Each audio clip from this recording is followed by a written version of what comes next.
Patience for a few minutes and then we will start the event soon.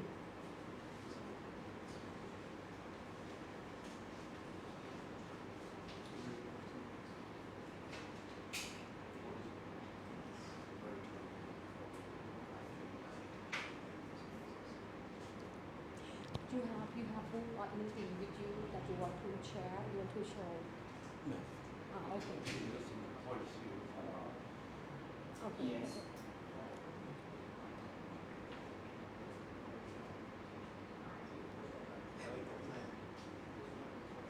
There's something.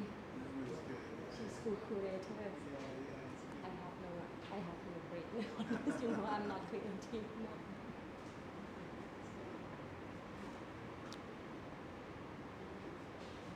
Okay. Hello. Hi. Hello. I test the microphone.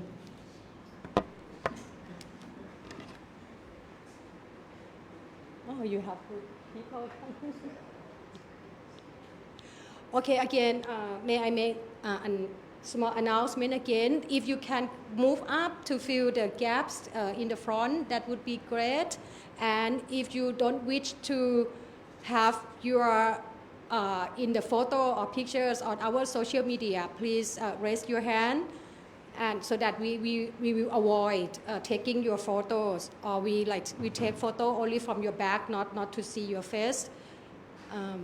But if you have no issue, then you can do sit wherever you want, and yes. Okay, are we ready?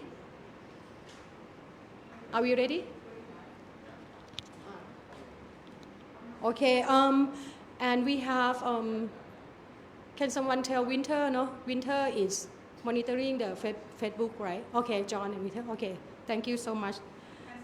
We can start, okay.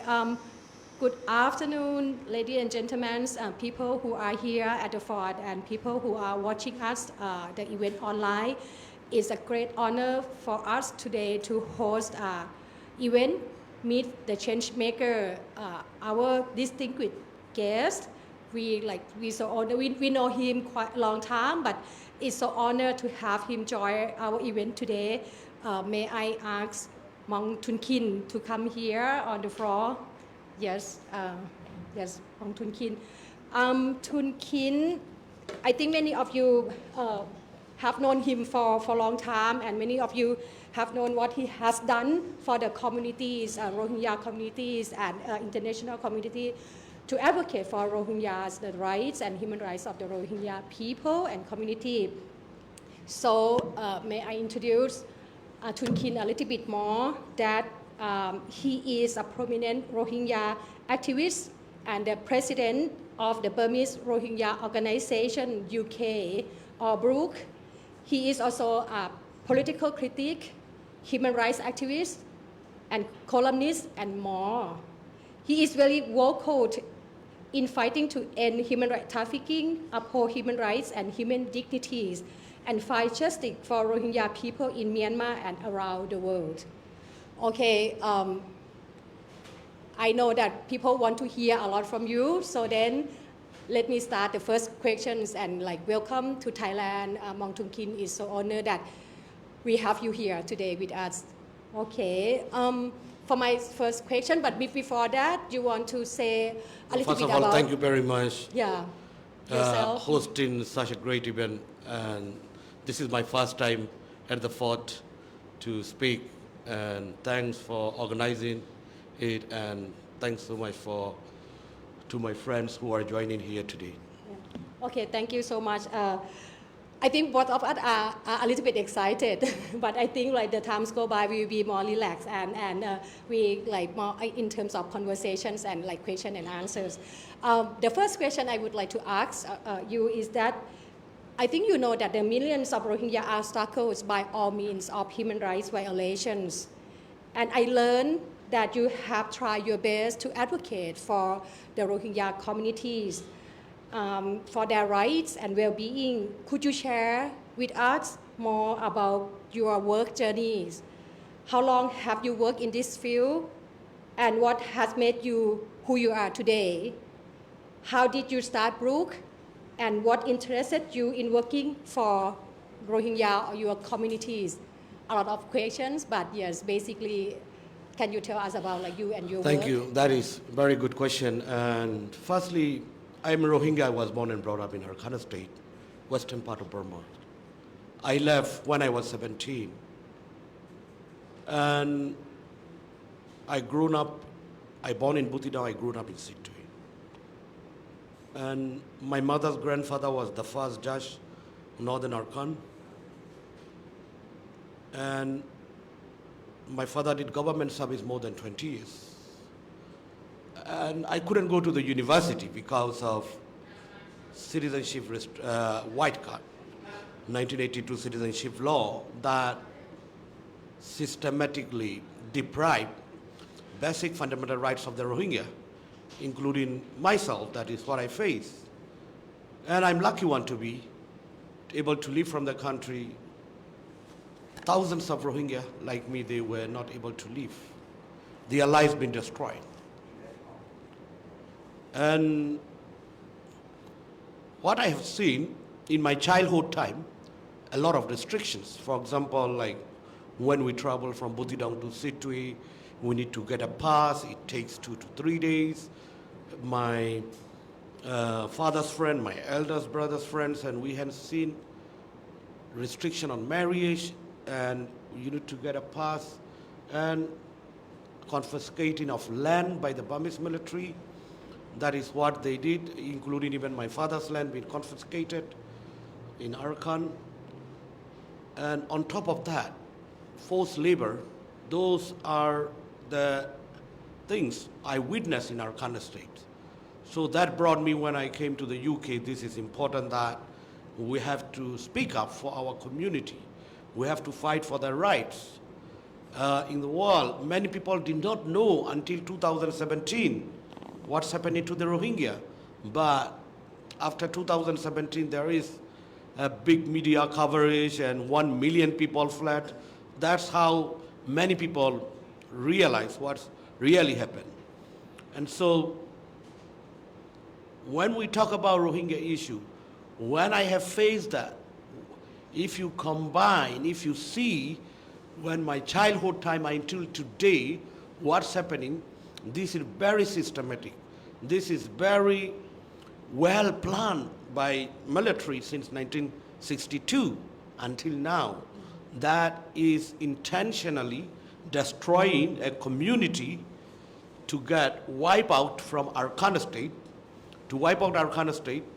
That is what brought me that as when I studied in UK, and our colleagues, our friends, many Rohingyas in UK, we all together founded Burmese Rohingya Organization UK to highlight international arena genocide against Rohingya and to get attention and to advocate untold suffering Rohingya people of Burma.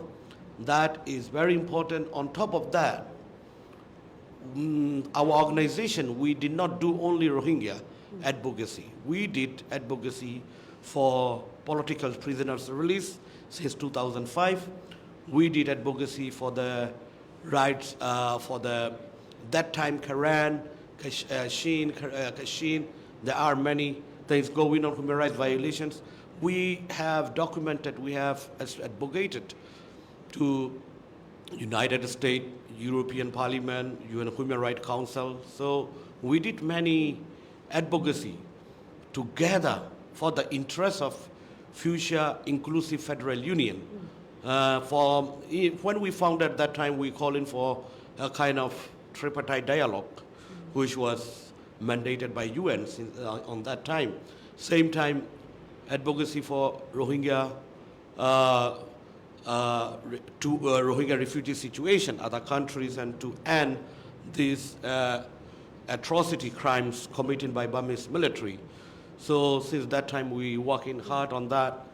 And finally, we did so many advocacies and documentation. So this is important that for a country in Burma, when you are activists, uh, important that continuously you have to highlight, you have to advocate for the rights of, because the people of Burma, in particularly Rohingya, all other minorities, everyone in Burma now, they are suffering compared with, other countries much worse.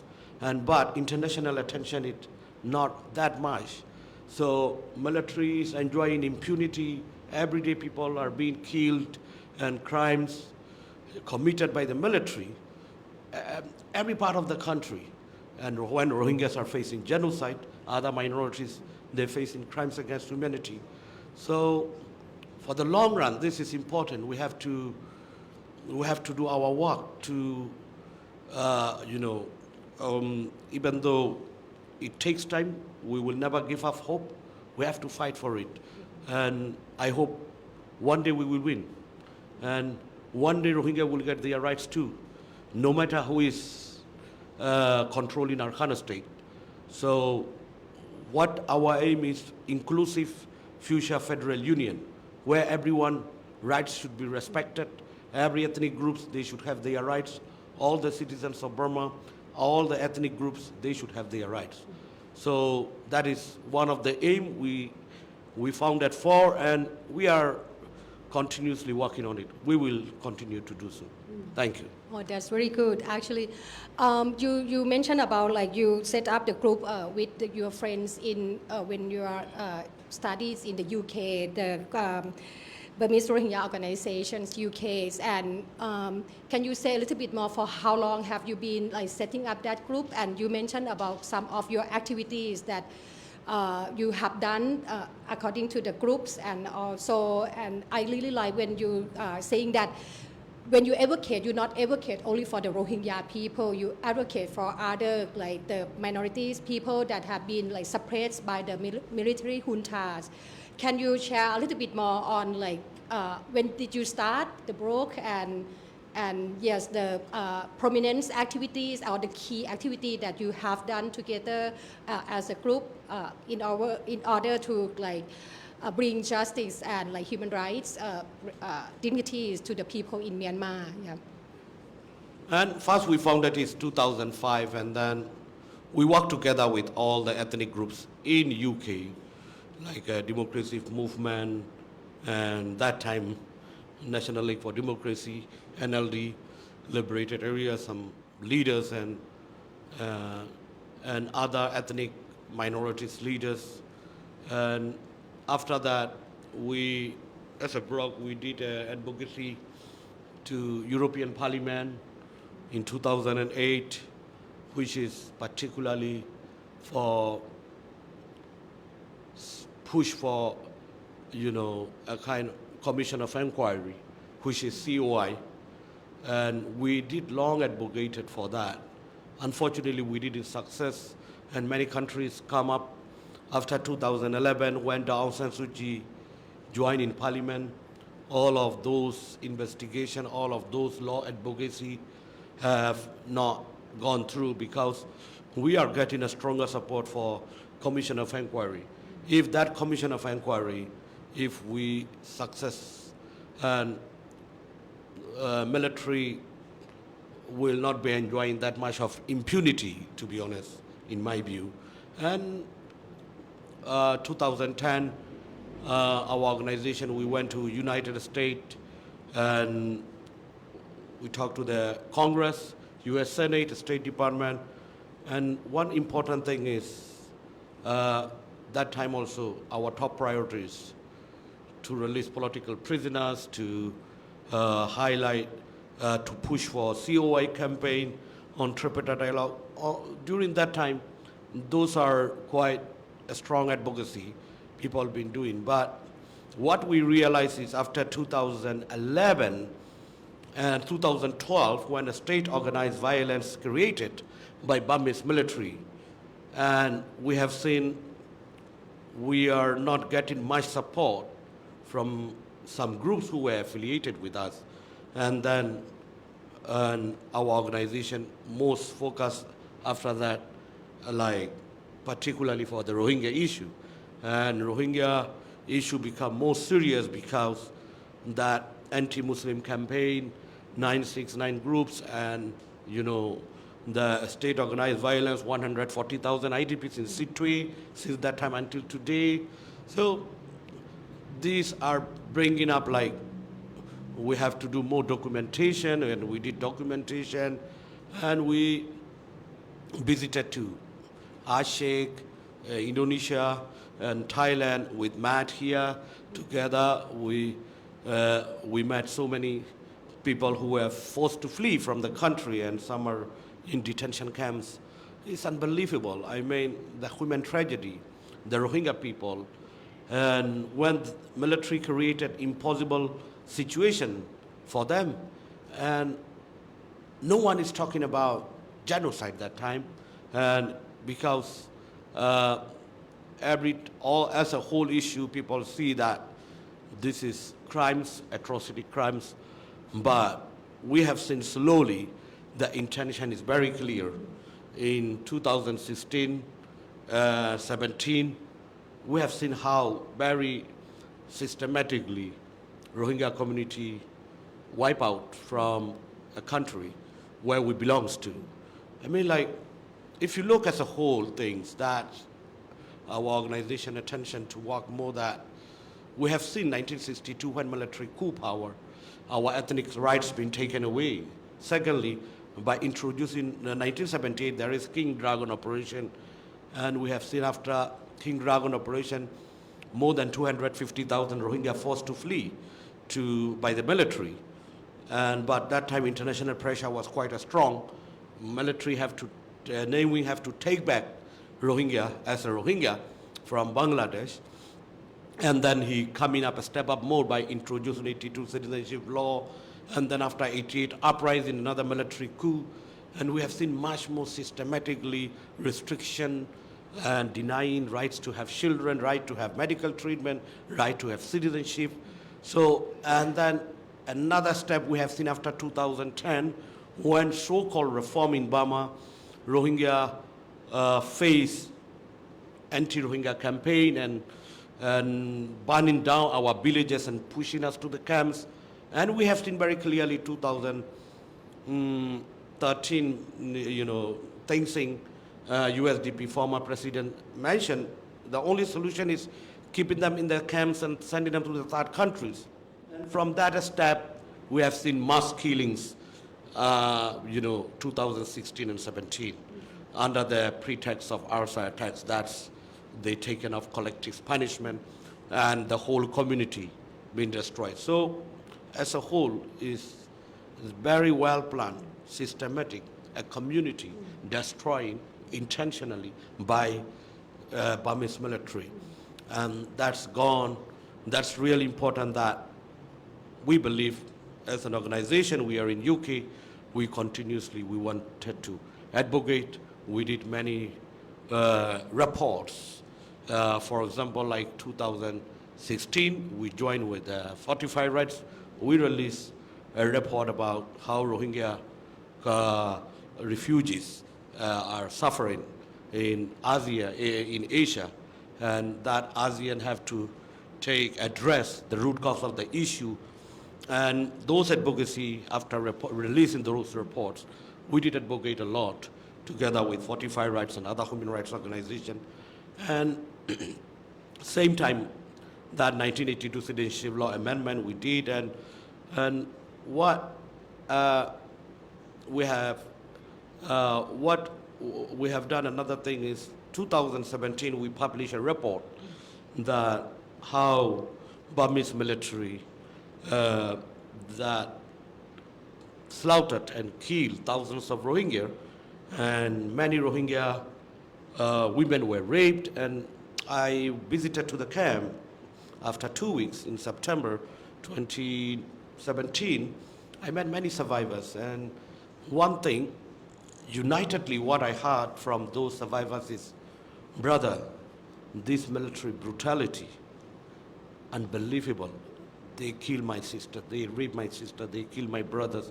And I went for a visit to document or to see the situation for 1 week.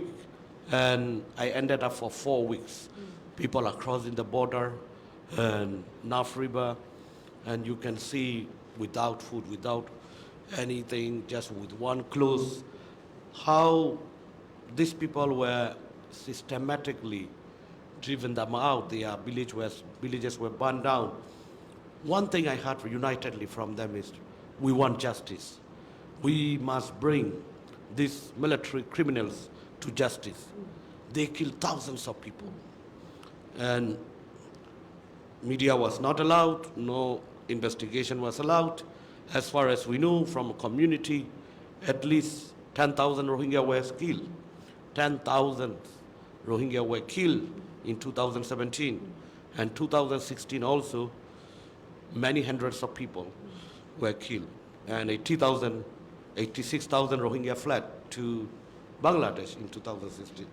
So we see that brought to our organization intention that we have to fight for the justice as united voice given from our brothers and sisters who were same place, grown up together in our state.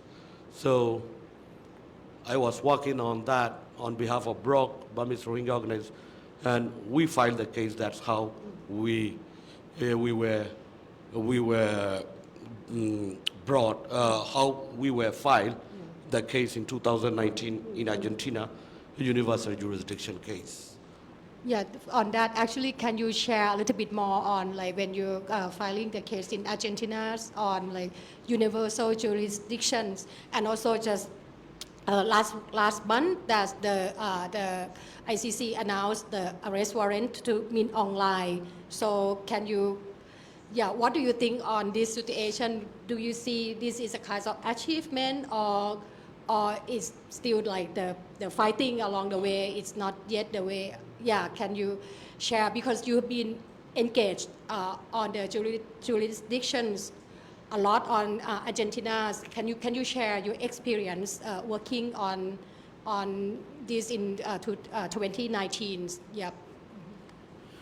Thank you for, you bringing up that is important for recent developments. I think what we have been hearing last few weeks, particularly from ICC prosecutor submitting arrest warrant application, that is a big development, because we need to look at, we're talking about military committing crimes. Just now I talk about like since 1962. Kashin, Karan, and many operations done but there is no such arrest warrant application, not from any group, anyone. And Burma is not ICC signatory. That is the issue, not even other cases though. And that's a big development. So let me bring that as a whole, like justice and accountability to end impunity. This is very important, not only for Rohingya, all the people of Burma, because as I mentioned, the whole country under military since 1962, all the people of Burma facing, Rohingya facing genocide, other minorities are facing crimes against humanity, war crimes. So these were very long time going on. So what happened is that after 2017, things happened. With thanks to Fatou Bensouda, he got an angle of that, a kind of deportation case. Burma is not signed to ICC, not signatory to ICC. So the people who were faced crimes, and they were forced to flee to Bangladesh. So through Bangladesh angle, that is a great thing that developed a case.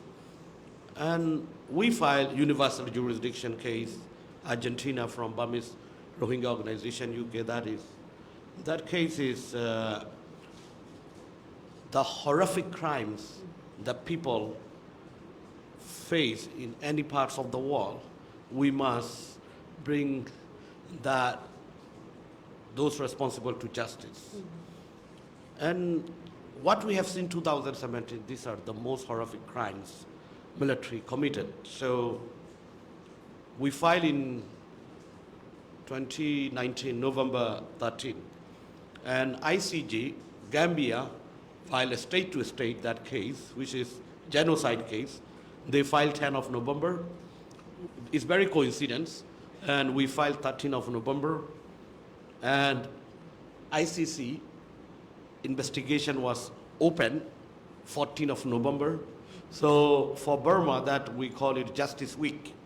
In 1 week, all things happen. And I remember I was flying to Argentina, and someone invited me to go to ICJ that about Gambia is filing the case. I said, oh, I'm going to file another case. And this, so someone who, hey, it's such a shock, man, what's going on? Things like, so that week was very interesting, and one of is a historic week for Burma, for everyone. And when we filed our case, the UJ,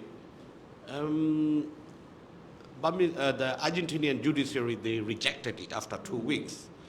What they're saying is, there is a case in ICC, investigation open up, and Argentina have no culturally linked to Burmese, Burma, and so there is extradition and other could be a problem, and they just simply rejected. And what's happened is we appealed to the Supreme Court, and Supreme Court have allowed to investigate, and it took like about, because of COVID, we lost 1 year, and it took another 1 year. After 2021, November, 28th of November, our case was allowed to open investigation. And that is very interesting that our attorney is Thomas Quintana, who is former UN Special Rapporteur for Burma from 2008 to 2014. And there is a legal fight to open up the case, and that time some of the women Rohingya genocide survivors, victims, were allowed to join, and they spoke just for 2 minutes, and they mentioned there is no way we can see anything, justice we can get. Only from Argentina can give us justice, and with the tears, and the judges were shocked. And then after a few weeks, we heard that to open investigation. And as soon as open up investigation, I was invited to brief, to give testimonies, what is the situation of Rohingya, and also why this case is important, how we will move, and with that attorney, as like private prosecutor, myself, and BROUK, and another 6 women and 1 man from camp. So we have 3 that, and so I mentioned about how genocide systematically military did that, and how important this case is. And also what we point out is that we narrow down the case. We just targeted 1 village, because otherwise the judges will get confused. We narrow down 1 place, 1 village, and we narrow down who are main perpetrators. And then we also requested to the court to bring some survivors. And those survivors from the camp, this is important, need to be heard. Their voice and testimonies is very important. And it took 6-7 months. And we worked with the help of also Legal Action Worldwide. We were able to bring those survivors to Argentina, 2023 June, and it took like 2 weeks. And we were able to bring them, and it's a long journey. So we call it Justice Journey. The women travel like 32 hours. And it is amazing that when we landed to Argentina, that we were welcomed by psychosocial team and our attorneys, and with Lionel Messi shot that Argentina got the World Cup victory that time. So it was amazing, and many Rohingyas from the camp, they supported Argentina versus France, that team. So that is another story anyway. So that was very interesting, and they all welcome, and the women were very strong. They saying, we don't know what will happen, but we are landing to Argentina to testify what's happened to us. This is very important. And then the women gave testimonies, and it is very emotional, and sometimes the men have to get out from the courtroom, and they are very strong, they are very systematic. The first time Rohingya women were able to speak what's happened to them. I mean, in Rakhine State by the military. For many decades, this is happening. But there is no such thing we were able to speak what's happened. And the first time, the judge sitting in front of them, the women were testified what's happened, how military entered to their house, how military slaughtered, how military burned down their villages. And IIM Nick was there, and he was telling, this is very consistent testimonies I have seen, as he was a judge. So it's very strong, very consistent. They are very courageous, brave women. So that is very important week for our case. What's happened then, 2023, last year, December, as we have already submitted, we have got testimonies, and our attorney, according to his direction, I went there to submit that Argentina court have to release arrest warrant by prioritizing top military generals, Me Online, So Win, Light Infantry Division 33, Light Infantry Division 77, and Western Command Commander, and those other militaries, that the priority to release arrest warrant, that is what we're looking for. And it took 6-7 months. Last July 2024, we have seen prosecutor submitted to release arrest warrant from Argentina court. So now the case is with the judge. We can hear anytime this week, or anytime February, January is holiday in Argentina, maybe February, that arrest warrant can come out. So now, as far as we know, prosecutor already submitted to release arrest warrant, but at the desk of judge now. So we may hear any good news anytime.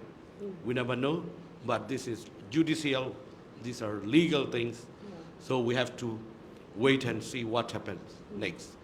And ICC things, as we're expecting, it may take a few months, so that arrest warrant can come up too.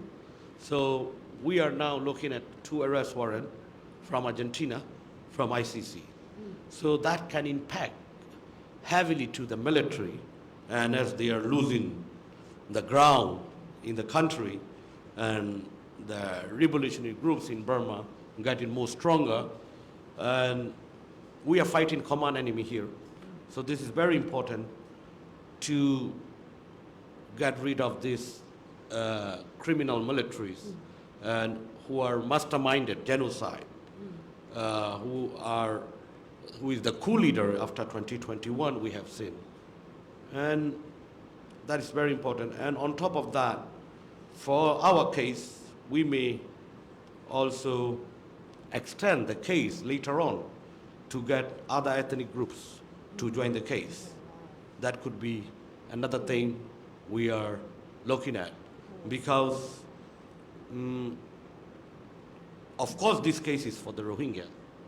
Rohingya filed the case, but it's meant that for the whole country justice, because the same perpetrators who burned down 390 Rohingya villages, who killed 10,000 at least Rohingya people, who ordered to rape thousands of Rohingya women, the same military commander, perpetrator, the commander, this criminal Min Aung Hlaing, he is doing all these things as a whole country now. So this is justice for everyone in Burma. We are working not only for the Rohingya, but we will continue to fight until we will not take rest until we get this arrest warrant. So I believe some good news we can see in a few weeks or a few months' time that can impact military, that because already this Min Aung Hlaing is facing sanctions and other top militaries by many countries, and that can give us more to push to win this fight against military for the inclusive future federal union. Thank you. Okay. Oh. Hello. Okay. This is really big step and very important in terms of like the fight for the justice for not only the Rohingya but also other peoples like the whole Myanmar is very important one. And now like we see like the big step happenings, and we envision for more to be happen. It's very good. Thank you so much for your like very details, which is very good because some people may not follow the court case and the whole scenario, but it's from your explanation we have seen like the journeys from the beginning until now, like how hard work and what the movement, which is not easy at all, that to be happen nowadays on the situations, and now like arrest warrant towards Min Aung Hlaing.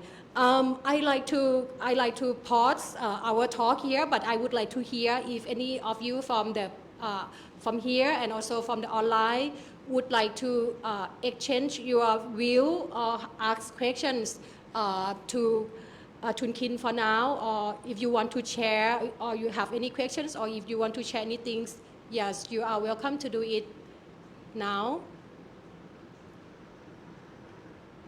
Yeah, you want to share anything? Anyway, okay. Are you okay to? Yeah. Okay. It might be good to identify yourself. Okay. Hello. Yeah. Okay. Okay. I'm Papi from Office of Prime Ministers. Interesting to hear from you that as a head of BROUK, what do you expect from Thai policymakers on these Rohingya issues?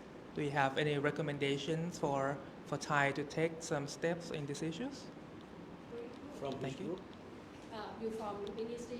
Office of Prime Minister. Wow.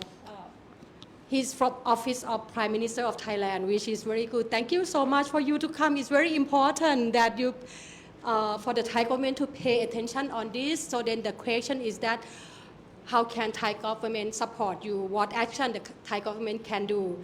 I think it's very good point because we are neighboring countries and we share the borders, and there's related issues, communications. So yeah, you have any? Thank you very much. That is very good question, and thanks for joining. I didn't know that from Prime Minister Office someone joining here.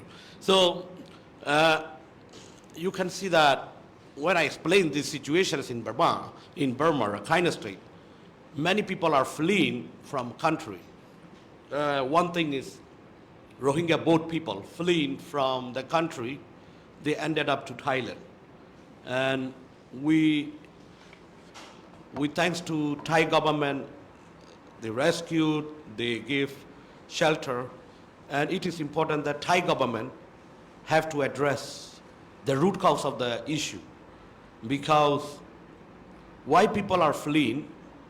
Because of genocidal acts by Burmese military. And we have seen thousands of Rohingya fled from Rakhine State by boat. So as Thai is playing a key role in ASEAN, it is important that military should be pressed to end this genocide against Rohingya. To take action on that, they have to give full citizenship, restore the Rohingya people, all restriction must leave. This is what we can see, especially also many Rohingyas who are taking shelter here, some are detention. We would like to request Thai government to allow to deal with UNHCR and to resettle them third countries. That is very important.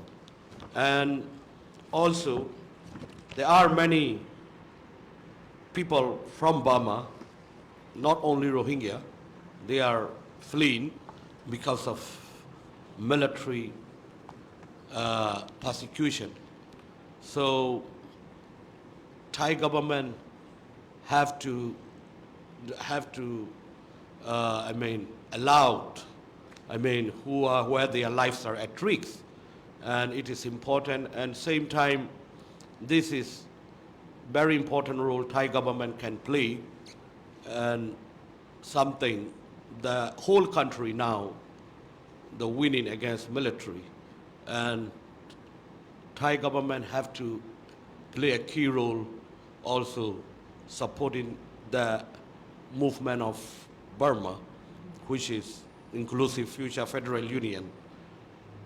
And also important that in ASEAN, not only Thailand, Malaysia, Indonesia, when people are fleeing, and sometimes we have seen many people who are floating. So there is human traffickers involved. Those human traffickers need to be take a strong actions. And there are so many tragedy we have had in the past before. So I would like to request to take action on that. Thank you very much. Yeah, and I also would like to add that because now Thailand has been selected to take a seat at the Human Rights Council, UN Human Rights Council, which is very significant for Thailand to have the voice to uphold human rights situations in Myanmar and other countries also. And I would like to share, because this is we're talking about, right, the report that Fortify Rights and BROUK we did together in 2015 or 16, that when Tun Khin mentioned that we came together with the Fortify Rights team to visit the people, the Rohingya people, survivors of trafficking who have been detained in the Thai immigration detentions. And I think according to Tun Khin's request is like, we have the laws now, like the CAT conventions, that we don't non-refoulement for the refugees. This is a way that we have been like pushing on, and what also Tun Khin mentioned about like to provide the proper protections to the refugees and the victims of trafficking. This is basically that the way we request for the Thai, but and also to have more voice to push the Myanmar junta to be in the democratic way. Yeah. Any other questions? Oh, okay, 2 questions from, yes. If you don't mind to identify yourself, that would be good. Hi, happy to see you as a friend. As I've been seeing this in the newspaper, as we all know, what do you think will be the impact of Arakan Army taking over the last border post and taking over the border between Bangladesh and Myanmar? What would be the impact, according to you? Of course, when we talk about Rohingya issue, now we have to talk Arakan Army. That is what the position, because many Rohingyas are under control of Arakan Army. Rohingya, Northern Arakan, largest community living in Butidong, Maungdaw, and Ratidong. Of course, Situate is still under military. They are facing genocide by Burmese military. Same time, another part of northern Arakan, Mount Abu Didong, the Rohingya, at least 400,000 Rohingyas there. And we have seen many reports and many things. Firstly, what's happened when conscription by the Burmese military started, and Arakan army response was not very helpful, and they used Rohingya as a Bengali and a kind of victims blaming. I mean, Rohingya people are most vulnerable. Rohingya were forced from IDP camp Situate and other parts of the Butidau Mountain. And that, for us as a Rohingya, we always supported, as I mentioned earlier, to fight against military, whoever joined in fighting against military. Same time, whoever fighting, they should respect other minority rights and identity. You cannot violate human rights violations or crimes same as patterns of military. So unfortunately, sadly, we can see that is last few months, Arakan army committing crimes. And because of Arakan army, many people are fleeing now to Thailand. And people were forced to flee, the same pattern like military. But when military did, international community well aware. Now they abducting Rohingya youth people under the pretext of ARSA, where some Rohingya from ARSA that they are not representing Rohingya. And we Rohingya organization already condemn and they are not represent. Because of that, they arrested many people from Butidau Mountain. So the same collective punishment, how military did 2017. So Arakan army is doing the same thing. So that can impact really many Rohingya could flee to Thailand. Of course, you all know that 31,000 of Rohingya fled to Bangladesh. So Arakan army must stop this. If they do not stop, we have to look at something, what's happened in deportation in ICC, the same way we have to, because we are working as a whole country, inclusive federal union. We are not changing with one military boots to another military boots. So that needs to be very clear. The whole country suffered for many long time. We believe on peaceful coexistence. I've grown up in Situate, and peaceful coexistence by respecting their rights and all other minorities. Not only Rohingya, other minorities also fleeing now to Bangladesh, we are hearing. So that is one thing. We need to do a lot of advocacy to stop these atrocity crimes by AA. Same time, we need to also support the humanitarian aid. We need to work on it for all people in Rakhine State, where we have seen UNDP have released a report last few months ago. Thank you. Okay, my name is Letitia van den Assem. I'm from the Netherlands, and I was a member of the Rakhine Advisory Commission chaired by Kofi Annan. And ever since I've continued to take a strong interest in the Rohingya. And being in The Hague, that's not that difficult because a lot of people stop by and to talk about this issue. But Tun Khin, I have a question about something different. At the General Assembly in New York last month, a resolution was adopted which includes a proposal for a international Rohingya conference to take place next year. It was based on a proposal by the leader of Bangladesh government, Yunus. And to me, the resolution was very unclear because it says there shall be a conference, it shall have a very comprehensive time-bound plan, etc., but it doesn't say what the objective is going to be. So here we have, I think, a huge opportunity to try to see how we might actually influence the direction of that conference. Yesterday, I saw in the news that a spokesperson from Bangladesh said that they've now decided that the conference is going to take place in Bangladesh, and they mentioned September, October. It's not clear. Obviously,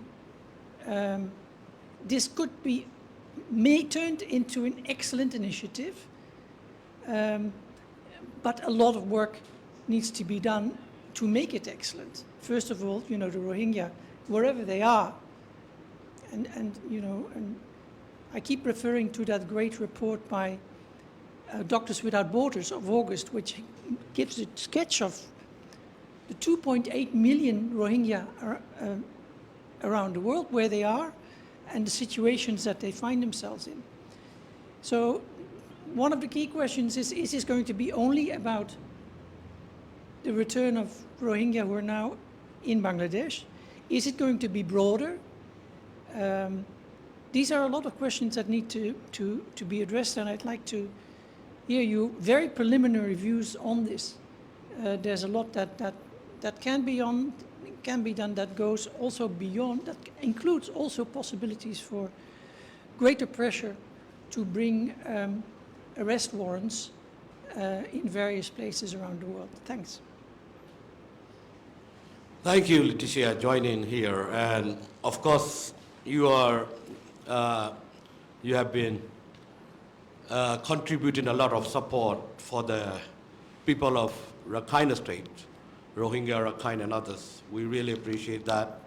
And yes, this initiative, we very welcome it, and we have not seen anything before Bangladesh government taking seriously to do so. Even 7 years now, the people are without hope. And of course, we, thanks to the people of Bangladesh, giving us a shelter where these people were, forced to flee and facing genocide the other side of the Naf River. And we welcome Dr. Yunus' initiative, calling for that conference. One thing is, for that conference, first thing, there are many Rohingya organizations, and those should be consulted. Rohingya voice is needed, because it should not be only 1 million in the camps. It should be all the stakeholders. Like Malaysia, we have 250,000 Rohingya, and in Thailand, India, Saudi Arabia. So many Rohingyas, they are having many difficulties, a lot of restrictions. So our life is ending, many Rohingyas' life, as many people ended up in detention camps, many without education. So how could be a community, when they face genocide, the other side, they really need protection from other countries. So all stakeholders must be, like-minded countries should be there. Of course, US government also supporting humanitarian at the top line. Same time, genocide, they have declaration, UK. So Canada, whoever joined ICJ case, those whoever supported justice for the Rohingya and the people of, Burma, those all, particularly Rohingya issue who are focusing, those people should be there. Rohingya voice need to be heard. And also, I think preliminary, it looks very good, and it must have a lot of work to do. But what I mean is, we have to get from that conference long-term, short-term, medium-term, and long-term, a kind of something some countries have to lead to take action. Of course, Bangladesh will be leading as a key role, particularly Rohingya should be repatriated back to their country. Now, AA is under control. How Bangladesh will deal with them, that is very important. Because already borders are now under control of AA. So the other side, as I mentioned, AA is committing crimes against Rohingya, and also we need to work for peaceful coexistence. We need to work on dialogue, and same time international community must involve. These are all many things we have to look at, and I believe that political will from other countries, of course Bangladesh is leading now, other countries, international communities, I can't see anything can come up from UN Security Council, if you ask me, and like-minded countries have to work together to get a solution. And same time, AA should be dealing, we have to deal with AA, same time we have to pressure AA also to stop these atrocities. Thank you, I stop here. Hello. Yeah, I think it might be good to, can someone change the microphone? I would like to continue one question from the floor. Because you mentioned about like protections, and now people from Myanmar are on the move. Not only the Rohingya, you also mentioned that other people also because of the atrocity crime. And after the recent military junta, so many people have moved out, and they need protections. Can you and you mentioned about like-minded countries to provide protections. Can you elaborate a little bit more in terms of like the protection that you think that would be the best way in order to protect people that come out from Myanmar that because of like the crimes and like violations? What kinds of like the international communities can provide better protection? What kinds of like the actual example that you really want to suggest? Yeah, what I mean the protection is, we need to differentiate that. When I talk Rohingya protection, that is, for example, US have declared Rohingyas are facing genocide. So US have a responsibility. It's not only you announce what Rohingyas are facing genocide. You have to protect this community. Many parts of the world, for example, in India, in other countries, Rohingyas are facing serious, ended up their life, detention camps, not allowing education, not allowing, getting proper medical help. A lot of issues are going on. So responsibility is there. So when I talk protection, like countries, Canada, they have also declared, Canada Parliament is happening, Rohingyas are facing genocide. Of course, we're waiting for ICJ declaration, ICJ final verdict, which might be end of next year or middle of the next year. So then it is important we must get protection. Otherwise, this community, you never know what will happen in our next generation. I mean, we believe we have capacity, to study, capacity to build our own future, but as genocide is facing, international community have to support, rebuild this community. And many people were, used by human traffickers, and many people are used by many criminal groups. So that would be such a shame for our community. We have our land, our culture, our civilization. We are manageable minority in our country, Rakhine State. We are second majority people. So that we must return with dignity, safety, with the right, same time, rebuild this community is important. I mentioned that protection is done, need to be needed. That protection must be priority. Same time for Burmese activists and human rights defenders, like who are in Thailand, who are in other countries in ASEAN, they should be protected because these are very brave people who are fighting against this criminal military, and their lives are in danger. And for the long run, they cannot go back to Burma. So, like Thailand and other countries, they should protect and they should support those movements. Thank you. Okay, thank you so much. I wondered, is there any other questions from here and also from the online? Okay.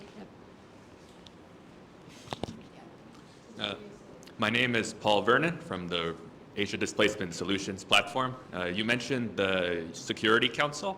The UK is the pen holder on the Myanmar file at the Security Council. And I was wondering if maybe if you could elaborate your perspective on what options or opportunities or perspectives from your position in the UK about how the UK might bring greater visibility to the Rohingya issue and trying to push for greater action by the Security Council on this issue. Thank you. And thank you. Thank you. Thank you. We have seen the UK as a pen holder. During 2017, after that, we have seen 6 times UN Security Council sat down on Rohingya issue. Unfortunately, you have not seen even a resolution. We have seen presidential statement, and of course, UK is supporting humanitarian aid. After UK, the US, they are second. And we are pushing UK, of course, those sanctions to military and, push for the repatriation. Now, this is, again, we have to deal with the Arakan army. So how stopping these atrocities in Rakhine State and how peacefully coexistence with these two communities and how international community can help, that is very important. Of course, humanitarian aid, 2 million people will face human catastrophe in a few months' time. So UN Security Council as a pen holder, UK should do something. UK should push to get humanitarian aid in. We are pushing also through cross-border because in our Rakhine State, everyone is facing real humanitarian catastrophe. And Rohingyas, particularly in Maungdaw, Butidong, Arakan army burned down the whole town of Butidong in 17th of May. Now, these Rohingya people are in IDP camps. So they cannot go for fishing, they cannot get any aid. And of course, military blocking before long time not to get in humanitarian aid because they worry it's getting to Arakan army. So this is important that first priority to get cross-border working with Bangladesh, how can get aid to Rakhine State to the Rohingyas. And the Rohingya issue, for the long run, that UK have a responsibility, and UK have been played a key role, and they have to do a lot. Unfortunately, we are not doing that much. Okay. Any more questions? You talk about sanctions. I don't know, what in your view, in terms of the sanctions, there's the seem to be the pro and con, right? In terms of the sanctions that might affect to the humanitarian part also, but there's also the call to, for example, in Thailand, recently the Thomson do the report on the financial support in terms of the Thai banks to facilitate the financial transactions for the to fuel military juntas on the weapons and other things. So there's a call for the Thai bank to stop doing so. But again, in terms of the sanctions, there's the controversials in terms of whether it's affect the the people in general, or in terms of this, do you have any views in terms of the way that the international community should be doing towards like military juntas, yeah, in terms of like support the peoples and also like make sure that people are get enough support, but that's also prevent the junta to suppress the human rights of the people. I mean, we've been working on, of course, sanctions on military related company and military owned companies. We are working on money, arms, legitimacy, not to give the military, not to get arms. Sanction on military and military related companies. Even though we doing that much, still we have international community. We welcome what they did, but need to do much more. As a country, Burma, the whole country is disaster now since 2021. Of course, Rohingya before already. And we need to look at the policy, and particularly, let's look at, we have seen Security Council resolution on Burma after many decades. And that resolution called for releasing political prisoners, bringing democracy back. We have seen many governments are celebrating like it's a big success. Of course, it's no good success. I want to criticize, I want to explain that.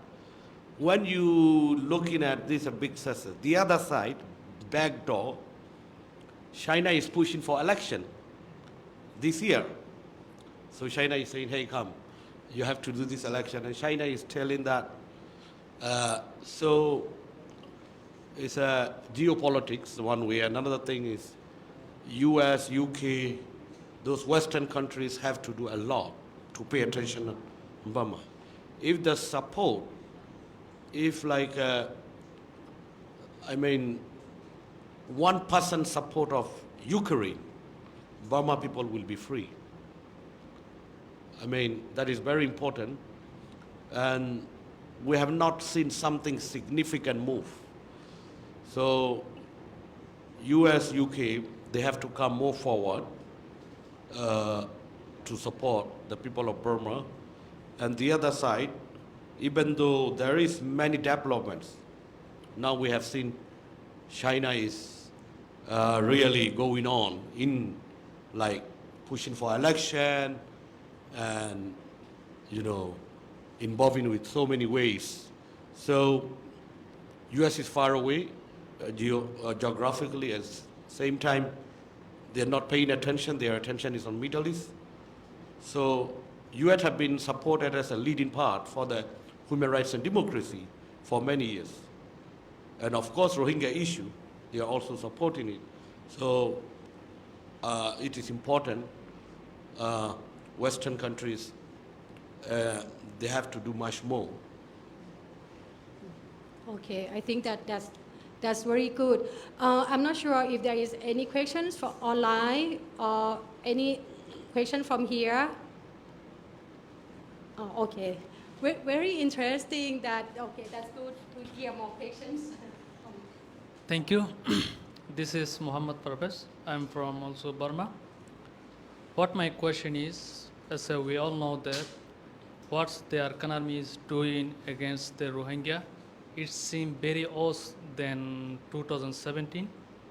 So I would like to ask from my brother Tun Khin, what's the plan of taking a step against their economy? What they are doing, the crime against the Rohingya? What's the plan of they taking a step for their economy? Sure, yes, that is what happening in Rakhine State now. 45 rights been well documented, and we also have done many research, and under pretext of some allegations, they are killing young people and mass detention and putting down prison thousands of Rohingya and many detention camps. Young Rohingya were killed by A.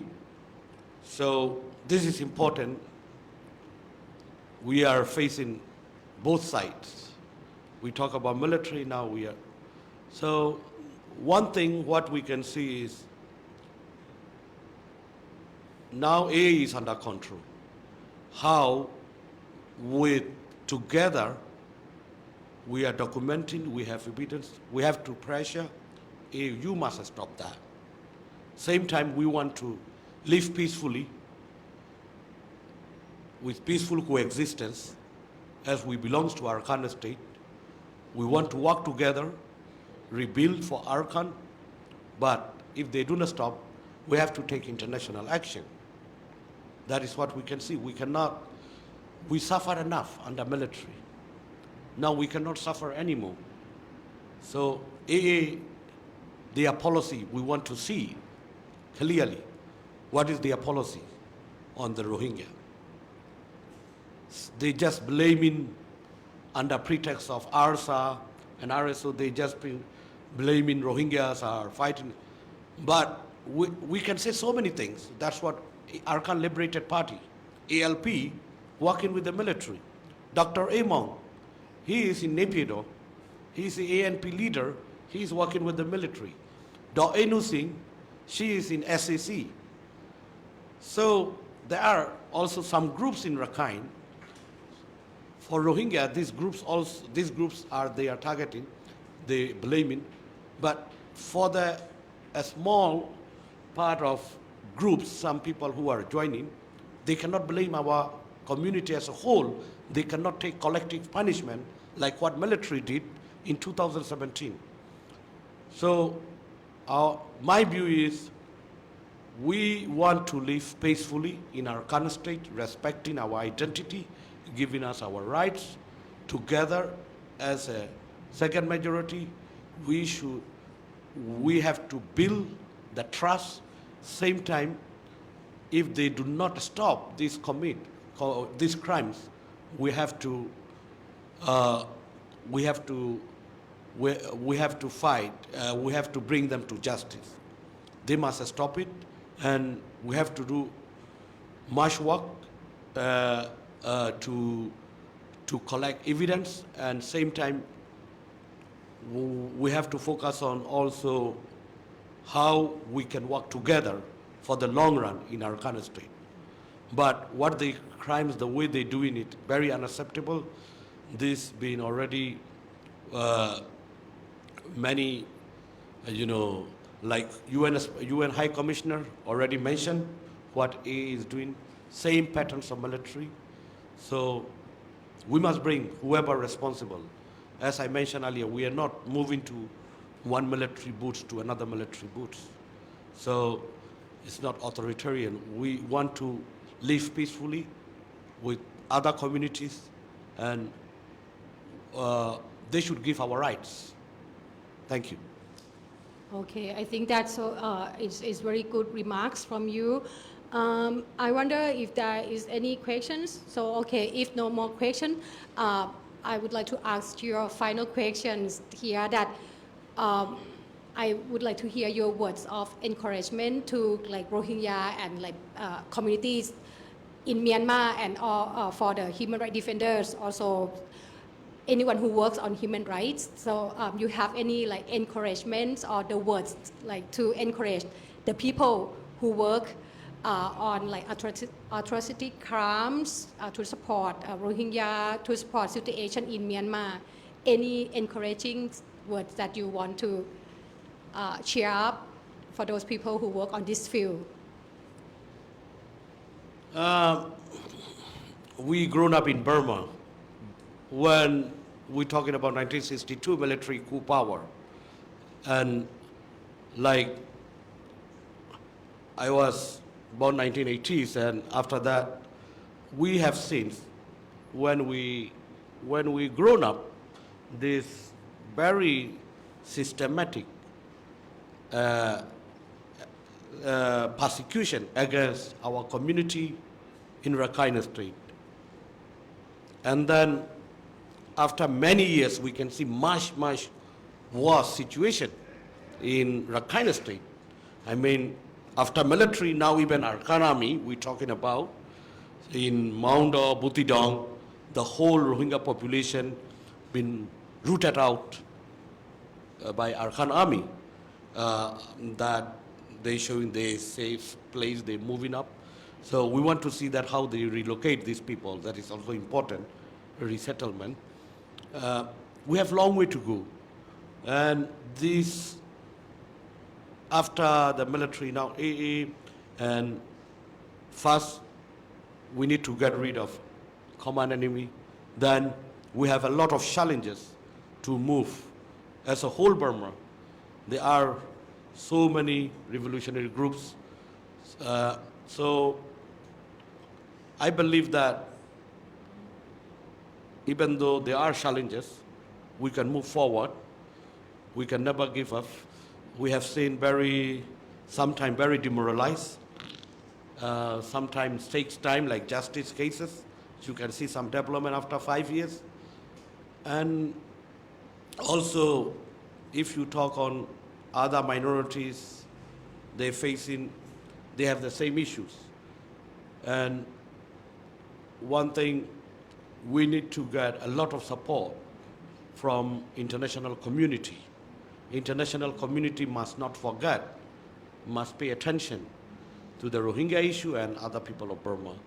And for now, our issue is very important that people in Rakhine State, they need real protection, and they're not allowing investigating what's crimes committed by these things, and media and all people must get in. And I mean, international community should deal with and then also need to build up trust and rebuilding the Arakan State together with Rohingya and other minorities. That need to be done. That can be done, but we need a strong support from international community. Thank you. Okay, thank you so much. The question or what? Okay. Is there any problem with the AA in Central Arakan where there is no ARSA and RSO? Is that the question, right?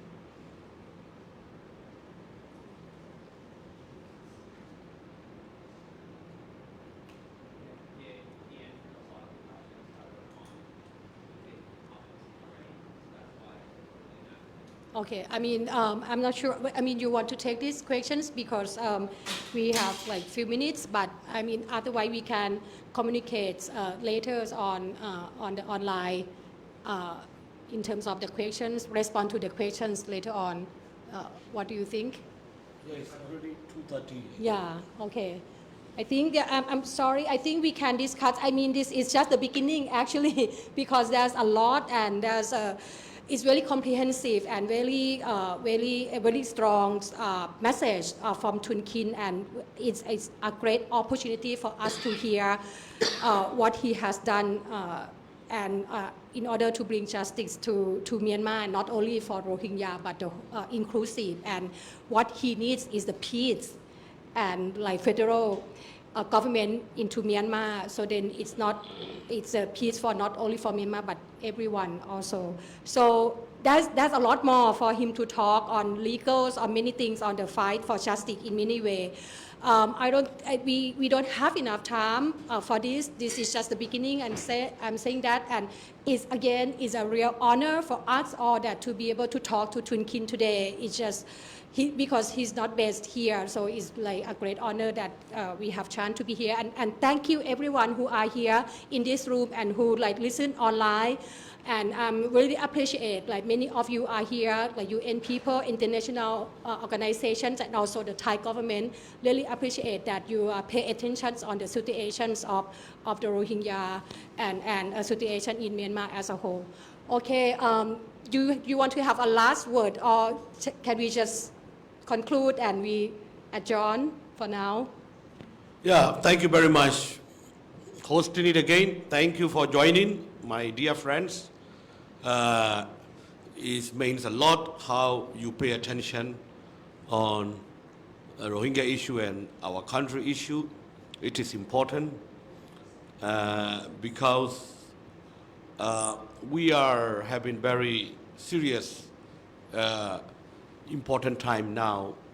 It is very, for the Rohingya, for the Burma, this, for the 2025 upcoming year, we have a lot of challenges where we are under AA, Rohingya people, how we can build our future. This is very important. And also, Burma may come up with election. That election, particularly illegal regime, illegal election, all the countries must boycott. There are military try to come up different way in 2025, and that could go back Burma another different disaster for the long run. So without, proper discussions with, giving up that kind of illegally taking up the power, killing all the Rohingya, all the minorities who are fighting, that need to be, so we must bring this military to justice, and I believe we can win, and everyone needs to support who are giving lives to win for the fight against military, for inclusive federal union. Because after 3 years, many people in Burma, young people, they have risked their life, they've given up. We have seen many people were arrested, tortured to death, and many people were fight. So this should be ended up with a meaningful way for fully to move something to move success for the country.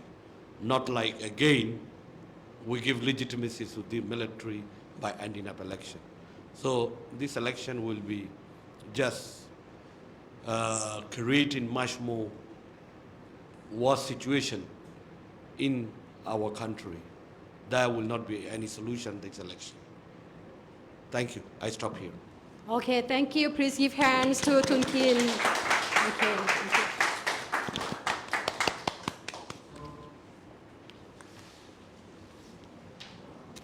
Very good and like. Too long.